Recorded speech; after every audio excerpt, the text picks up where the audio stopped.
Well, hi Chris, I just turned on the recording.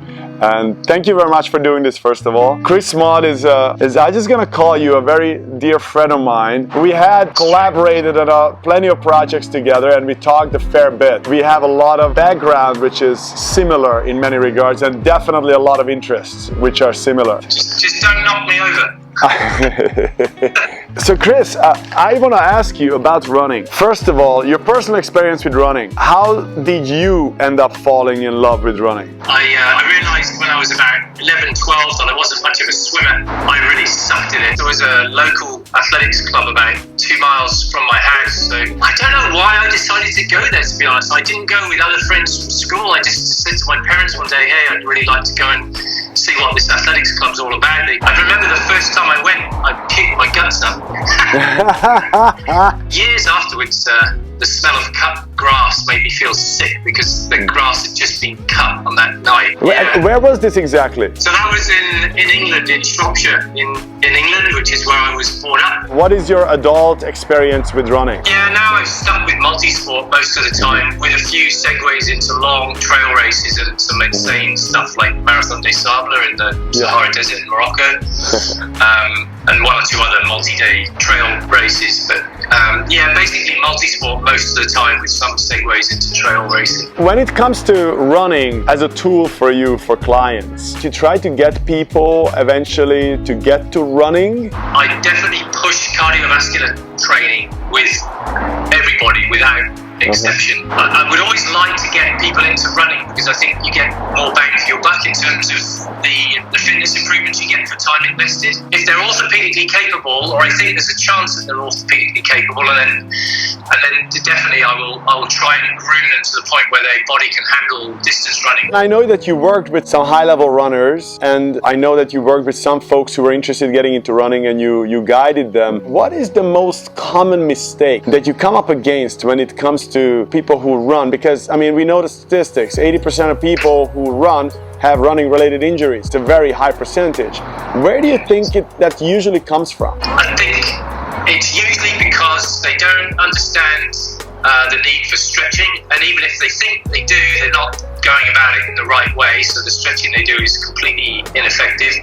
And also, often their diet is not great, and the sleeping behaviour is not great. So it's kind of the surrounding lifestyle issues that I think let a lot of people down. If you would want to give someone an advice who never ran before, and they are not able to afford a coach. I mean, I know it's very hard to talk in general terms about health and conditioning, but if there is any advice you would give them, what would it be? If they're overweight and they've got obvious body fat problems, first of all, don't start with running, start with just walking, or walking and cycling. Once you've got control of some of the body fat stuff, then start adding some jogging, maybe walk a minute, jog a minute, that kind of thing. You see a lot of people that are obviously grossly overweight and they're out trying to run straight away, and you look at that and you think, you know what, it's just a matter of time before this guy has a knee injury that's so bad that he's not even going to be able to walk.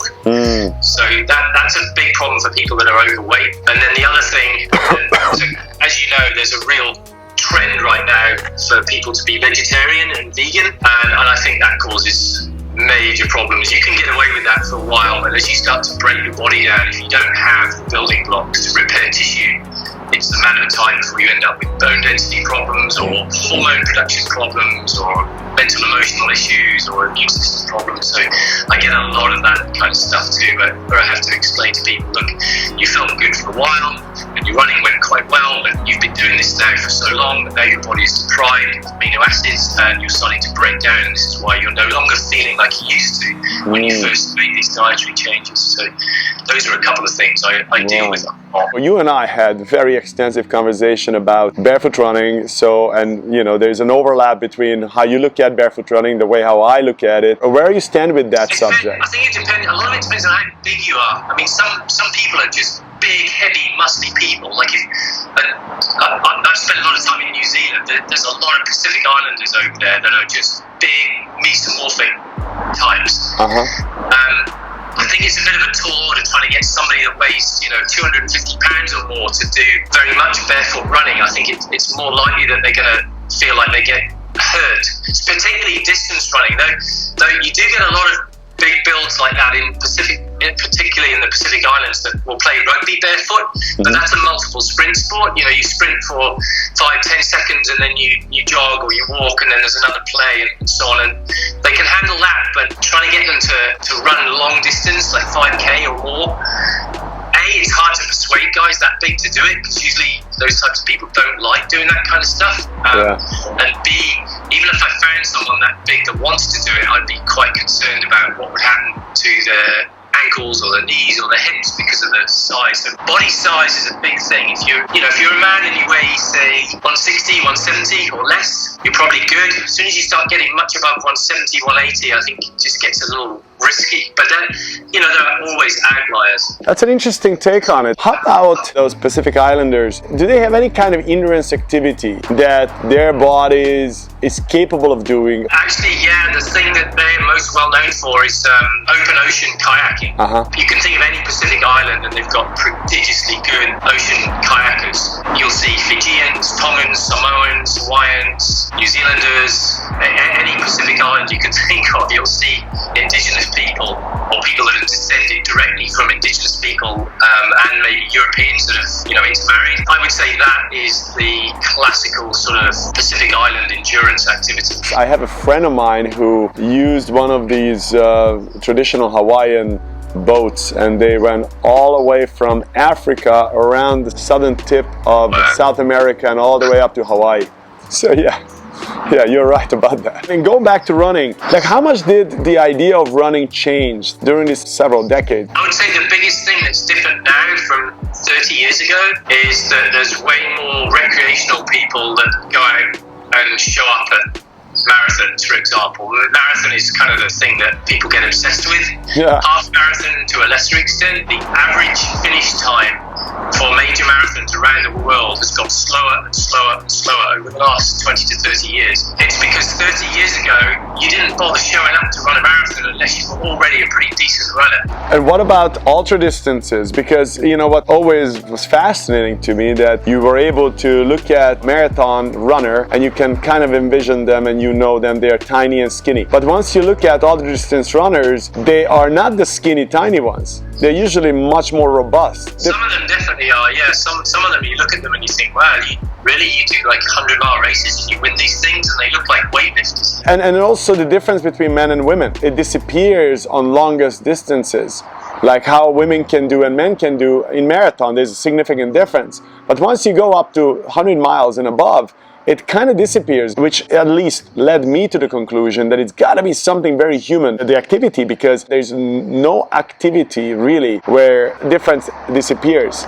There's almost no sports, at least as far as I can tell. The most personal experience I've got with the ridiculously long stuff is the Marathon des Sables. I've done that, I think, 3 times. I finished it twice, and one time I only got about halfway through it.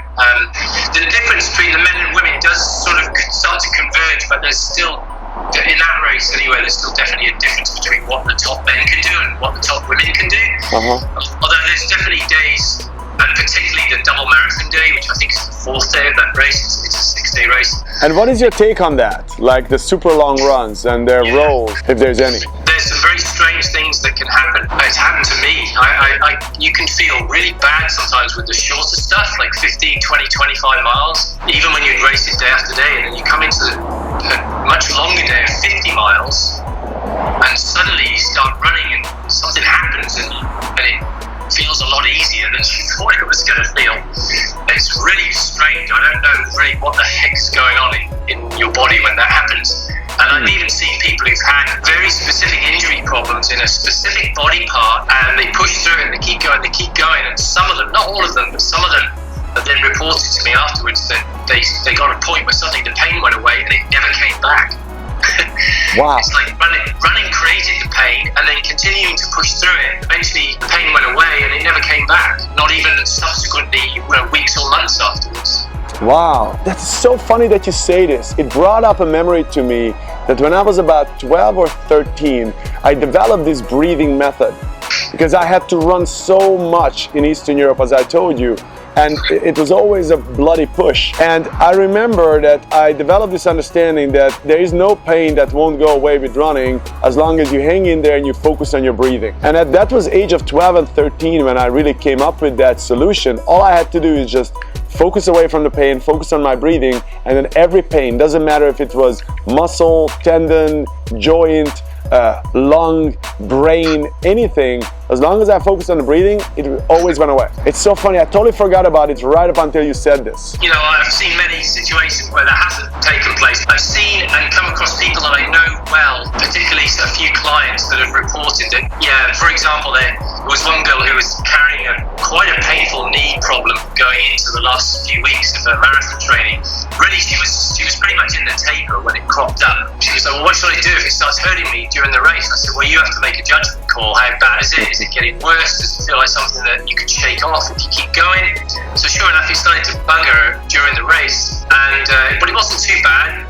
So she ran a few more miles. Eventually it went away, and she'd had the problem for several weeks prior to the race, and it never came back. She ran other races afterwards, and it never ever came back. And she used to laugh. She was like, running the marathon fixed my knee problem. Wow, that is a pretty interesting conversation. I'm actually quite stoked by it. You know what, man? I just feel like there's something in running that goes so deep in our DNA. There's a lot of answers in there. I've been looking into this for a long time as well. Went from someone who profoundly hated it to eventually come to terms with it, that I feel like if people would learn how to run long distances, it would resolve most of the world's problems. So thank you so much, Chris. I really appreciate your wisdom, and I appreciate your friendship. Yeah, nice to chat to you.